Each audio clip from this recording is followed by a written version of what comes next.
하나님의 말씀 예레미야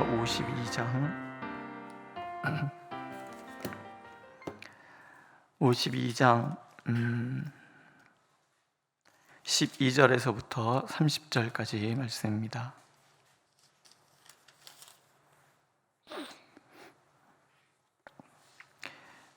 예레미야 52장 12절에서 30절 함께 읽습니다. 12절 바벨론의 느부갓네살 왕의 19째 해 5째 달 10째 날에 바벨론 왕의 어전사령관 느부사라단이 예루살렘에 이르러 여호와의 성전과 왕궁을 불사르고 예루살렘의 모든 집과 고관들의 집까지 불살랐으며 사령관을 따르는 갈대아 사람의 모든 군대가 예루살렘 사면 성벽을 헐었더라. 사령관 느부사라단이 백성 중 가난한 자와 성중에 남아있는 백성과 바벨론 왕에게 항복한 자와 무리의 남은 자를 사로잡아 갔고, 가난한 백성은 남겨두어 포도원을 관리하는 자와 농부가 되게 하였더라. 갈대아 사람은 또 여호와의 성전의 두 놋기둥과 받침들과 여호와의 성전의 놋대야를 깨뜨려 그 놋을 바벨론으로 가져갔고, 가마들과 부삽들과 부집개들과 주발들과 숟가락들과 섬길 때 쓰는 모든 놋그릇을 다 가져갔고, 사령관은 잔들과 화로들과 주발들과 솥들과 촛대들과 숟가락들과 바리들 곧 금으로 만든 물건의 금과 은으로 만든 물건의 은을 가져갔더라. 솔로몬 왕이 여호와의 성전을 위하여 만든 두 기둥과 한 바다와 그 받침 아래 있는 12 놋소 곧 이 모든 기구의 눈무게는 헤아릴 수 없었더라. 그 기둥은 한 기둥의 높이가 18규빗이요 그 둘레는 12규빗이며 그 속이 비었고 그 두께는 4손가락 두께이며 기둥 위에 놋머리가 있어 그 높이가 5규빗이요 머리 사면으로 돌아가며 꾸민 망사와 석류가 다 놋이며 또 다른 기둥에도 이런 모든 것과 석류가 있었더라. 그 사면에 있는 석류는 96개요 그 기둥에 둘린 그물 위에 있는 석류는 도합이 100개였더라. 사령관이 대제사장 스라야와 부제사장 스바냐와 성전 문지기 3사람을 사로잡고 또 성 안에서 사람을 사로잡았으니 곧 군사를 거느린 지휘관 1사람과 또 성중에서 만난 왕의 내시 7명과 군인을 감독하는 군지휘관의 서기관 하나와 성 안에서 만난 평민 60명이라. 사령관 느부사라단은 그들을 사로잡아 리블라에 있는 바벨론의 왕에게 나아가매 바벨론의 왕이 하맛 땅 리블라에서 다 쳐 죽였더라. 이와 같이 유다가 사로잡혀 본국에서 떠났더라. 느부갓네살이 사로잡아간 백성은 이러하니라. 제7년에 유다인이 3023명이요 느부갓네살의 18대 해에 예루살렘에서 사로잡아간 자가 832명이요 느부갓네살의 제23년에 사령관 느부사라단이 사로잡아간 유다 사람이 745명이니 그 총수가 4600명이더라. 아멘. 예레미야 54장 64절은 이렇게 끝납니다. 예레미야의 말이 이에 끝나니라. 하나님께서 예레미야 선지자를 그 연약한 중에서 부르세요. 나는 어리고 어리석고 말도 못합니다. 그러는 예레미야를 하나님께서 부르셔서 많은 세월 예레미야를 통해서 하나님의 말씀을 유대와 온 이스라엘 백성들과 열방 가운데 하나님이 선포하시는 거예요. 그 긴 시간을 하나님의 말씀의 종으로 쓰임을 받다가 이제 예레미야의 모든 말이 다 끝난 거예요. 하나님께서 하고 싶은 말씀 다 하셨다는 얘기죠. 말씀을 끝내고 나서 하나님이 이제 하실 일은 말씀을 성취하시는 거예요. 그래서 예레미야 선지자는 어쩌면 51장에서 끝나는 거죠. 선지서는.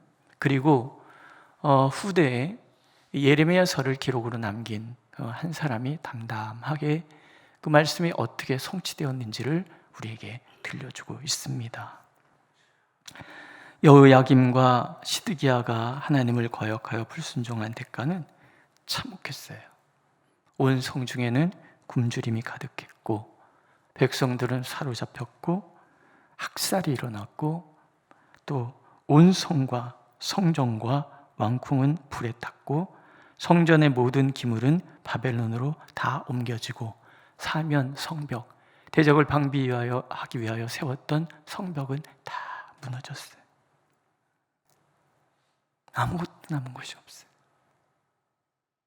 너무 슬프잖아요. 하나님께서 당신의 이름을 두시겠다는 그 성전과 그 성전을 중심으로 한 예루살렘 그 모든 도성과 유대 전체가 다 초토화됐어요. 그 이전에 이미 북이스라엘은 훨씬 전에 다 초토화됐잖아요.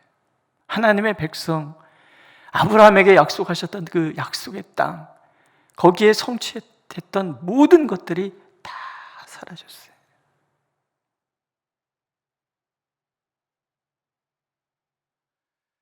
요시야 왕을 통해서 종교개혁 운동이 일어나고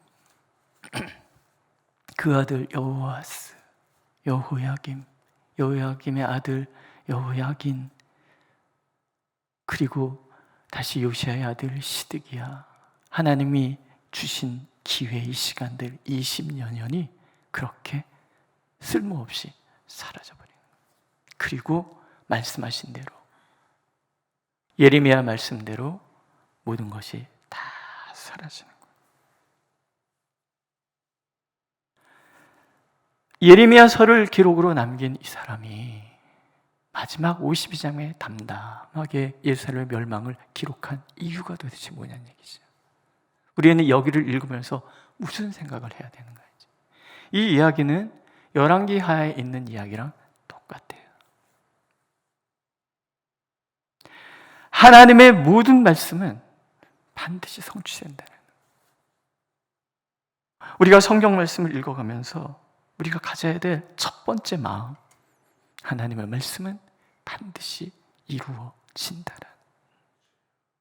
이사야 선지자를 통해서 이렇게 말씀하시죠. 내 입에서 나가는 말도 이와 같이 헛되이 내게로 되돌아오지 아니하고 나의 기뻐하는 뜻을 이루며 내가 보낸 일에 형통하리라. 하나님의 말씀의 성취가 예루살렘 전체에 임하, 심지어는 성전까지 완전히 파괴되는 모습을 보면서 후대에 이 예레미야서를 읽는 우리가 하나님 앞에서 다짐해야 될 것은 하나님의 말씀은 반드시 성취됩니다. 그런 얘기예요. 하나님의 말씀에 대한 불신, 그 말씀을 전하는 선지자를 거짓이라고 몰고 가던 그들의 교만, 그들이 가지고 있는 쓸모없는 선민의식이 얼마나 어리석은 것인가 하는 것은 무너지는 예루살렘과 성전이 그들을 꾸짖고 있는 거예요. 솔로몬을 통해서 이룬 업적, 왜 솔로몬이 지은 성전에서 전리품으로 가져가는 것에 대해서 왜 낱낱이 다 기록을 하겠습니까? 솔로몬을 통해 이룩된 모든 영화는 하나님 없이는 그저 대적의 전리품일 뿐이라는 거예요. 무너지는 성벽을 보면서 사람들은 깨달아야 되는 거예요. 우리의 보호막은 돌로 만든 성벽이 아니라 하나님의 손길이라는 거죠. 그러면서 담담하게 또 무엇을 이야기하고 싶은 거예요? 예레미야서에는 심판에 대한 이야기만 있는 게 아니잖아요. 하나님이 주신 소망의 이야기도 있어요. 말씀대로 예루살렘이 완전히 파괴되었다 그러면 회복을 약속하셨던 하나님의 약속 또한 반드시 이루어질 거라는 거. 말씀하신 하나님은 언제나 신실하시고 언제나 성실하셔서 그 말씀하신 것을 단 하나도 땅에 떨어지지 않고 다 이루시는 하나님이시라는 거죠. 오늘 우리가 말씀을 읽어갈 때마다 주여 말씀하옵소서, 제가 믿겠나이다 하면 성경 66권은 꿈틀꿈틀 살아서 우리의 심령을 쪼갤 거예요. 하나님의 말씀은 살았고 운동력이 있어 좌우에 날선 어떤 검보다도 예리하여 마음을 찌르고 뼈를 찌르고 우리의 영혼을 뒤흔들어서 우리로 하여금 반드시 하나님의 말씀의 열매를 맺도록 만들어 주신다. 너희가 내 안에, 내 말이 너희 안에 거하면 무엇이든지 구하라. 그러면 이루리라. 하나님은 말씀을 붙들고 기도하는 우리 모든 기도에 대해서 반드시 열매로 갚아주실 거라는 거예요. 우리는 성경을 읽으면서, 예레미야서를 읽으면서 이런 교훈을 얻는 거죠. 말씀하시는 것은 다 이루어지는구나. 두 번째는요, 영적 분별력을 갖는 것이 얼마나 중요한 일인가. 선지자가 그렇게 온 성을 다니면서 눈물로 내 머리에 눈물이 가득합니다 하고 울면서 하나님의 말씀을 전했어요.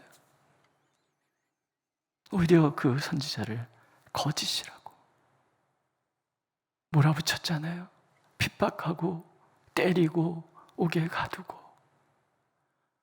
예레미야 선지자가 시드기야 왕에게 얘기하잖아요. 번영을 얘기하던 선지자들은 다 어디 갔습니까? 오직 나만 남지 않았습니까? 왕이시여, 제 말을 들으소서. 저를 통해서 인류의 하나님의 말씀에 순종하소서. 아무도 안 듣잖아요. 아무도 안 들어요. 아무도 안 듣는 그들의 상태, 영적 무지함이잖아요. 결국 참과 거짓을 구분할 수 없는 그런 어리석음, 지혜를 잃어버리는 그 모든 순간, 모든 것은 파괴되고 모든 것은 대적의 전리품으로 전락하고 말 거라는. 이스라엘 백성들이 가장 존경하는 선지자가 예레미야 선지자라고 합니다. 그만큼 예레미야서를 읽고 또 읽고 그런데 다니엘도 읽고, 그렇죠? 다니엘서에도 나오잖아요. 예레미야서를 읽다가 70년이라는 것을 보고 다니엘이 하나님 앞에 기도하기 시작하잖아요.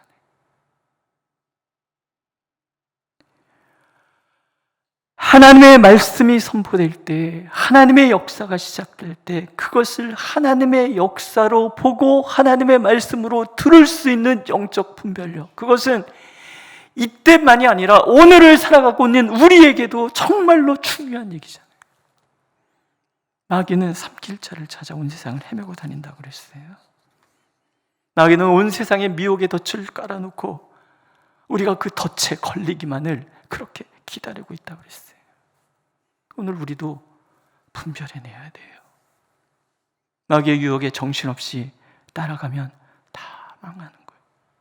우리의 씨름은 혈과 육을 상대하는 것이 아니요 통치자들과 권세들과 이 어둠의 세상 주관자들과 하늘에 있는 악의 영들을 상대함이라.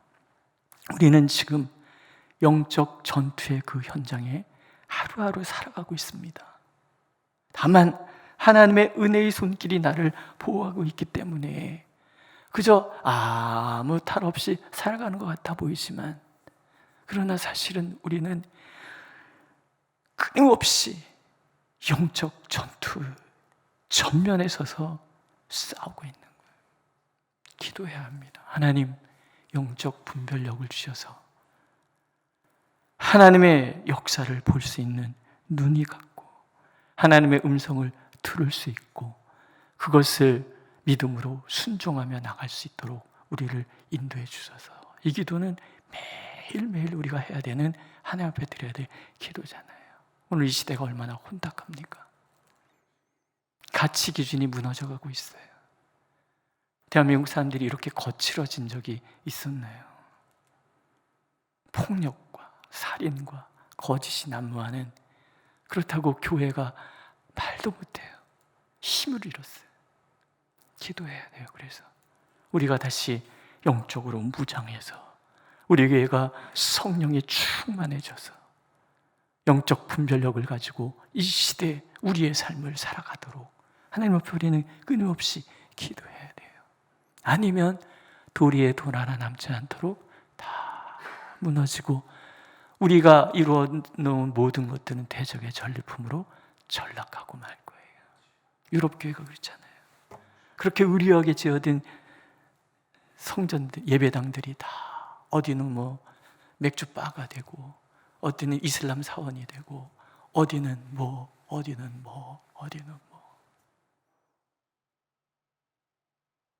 믿으십니까? 마지막은요, 하나님의 보호의 손길이 얼마나 단단한 것이었는지를 뼈저리게 느끼는 거죠. 하나님의 백성, 거룩한 성전, 거룩한 도성은 그것 자체에 있지 않잖아요. 존재의 근원 되시는 여호와 하나님, 여호와 하나님께서 함께하는 백성만이 하나님의 백성이 되고, 여호와께서 머무시는 곳만이 진정한 성전 예배당이 될 수 있고, 하나님께서 함께하시는 도성만이 진정한 거룩한 도성이 될 수가 있는 거예요. 그냥 존재한다고 그것이 다 존재하는 것은 아니라는 거예요.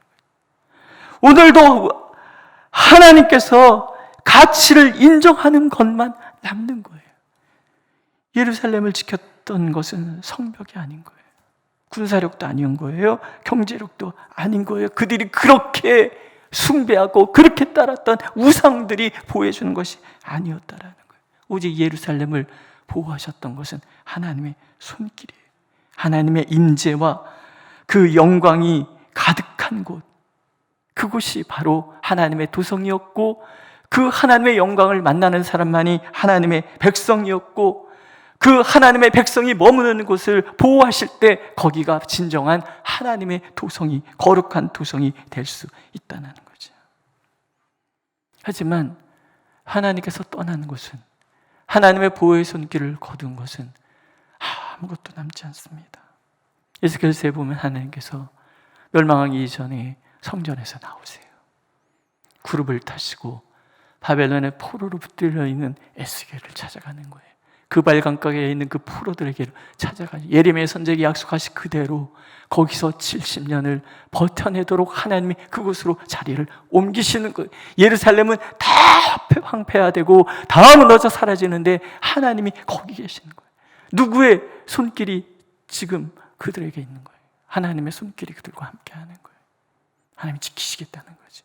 남은 자들, 하나님의 말씀에 순종한 사람들, 그들을 지키시기 위하여 하나님이 가시는 거예요. 오늘 우리의 삶의 자리도 마찬가지죠. 하나님이 나와 함께 하시면 하나님의 보호하심의 손길이 나를 둘러싸는 거예요. 우리가 이 땅에서 의지하고자 하는 모든 것들이 나를 보호해 주시는 것이 아니에요. 경제력이 나를 보호하는 것이 아니고, 어떤 힘이 나를 보호하는 것도 아니고, 오직 여호와의 은혜의 손길만이 나를 지키시고 내 가정을 지키시고 우리 교회를 지키시는 거예요. 우리는 한 가지만 그래서 구해야 돼요. 여호와여, 우리를 보호하소서. 하나님, 우리를 지켜주소서. 그리스도 안에, 예수 그리스도 안에 머물고, 그래서 그분의 손길, 그분의 보호의 손길, 골로새서 말씀하시잖아요. 우리가 예수 그리스도를 영접하며 우리의 생명을 하나님 품에 하나님이 감추신다고. 하나님이 나를 지켜주시고 하나님이 나를 보호해 주셔야만 우리는 살아갈 수 있는 거예요. 결국 하나님 위에 모든 것은 다 부서질 거예요. 다 무너지고 다 사라질 거예요. 그래서 다윗은 말년에 이렇게 고백하잖아요. 나의 힘이신 여호와여, 내가 주를 사랑하나이다. 여호와는 나의 반석이시요 나의 요새시요 나를 건지시는 이시요 나의 하나님이시요 내가 그 안에 피할 나의 바위시요 나의 방패시요 나의 구원의 뿌리시요 나의 산성이시로다. 하나님만이 우리의 유일한 피난처이시고 하나님만이 우리의 유일한 보호자이십니다. 오늘도 하나님, 우리가 그렇게 전심으로 하나님을 의지할 때 하나님의 놀라우신 은혜의 손길이 내가 인식하지 못하는 중에도 나와 함께하고 나를 지키신다는 것을 우리가 믿기를 간절히 원하고 계십니다. 기도하겠습니다. 오직 하나님만이 우리의 유일한 피난처임을 우리가 고백합니다. 주여, 우리를 불쌍히 여겨주셔서 허물 많고 죄 많고 늘 부끄러운 우리지만, 찌그러진 냄비 같은 우리지만 하나님 은혜를 베푸소서. 우리를 불쌍히 여기소서. 주님을 전심으로 바라보는 이들, 주님을 전심으로 바라보는 교회 또 민족을 구원하여 주옵소서. 예수님의 이름으로 기도드렸습니다. 아멘. 하늘에 계신 우리 아버지, 아버지의 이름을 거룩하게 하시며 아버지의 나라가 오게 하시며 아버지의 뜻이 하늘에서와 같이 땅에서도 이루어지게 하소서. 오늘 우리에게 일용할 양식을 주시고 우리가 우리에게 잘못한 사람을 용서해 준 것 같이 우리 죄를 용서하여 주시고 우리를 시험에 빠지지 않게 하시고 악에서 구하소서. 나라와 권능과 영광이 영원히 아버지의 것입니다. 아멘.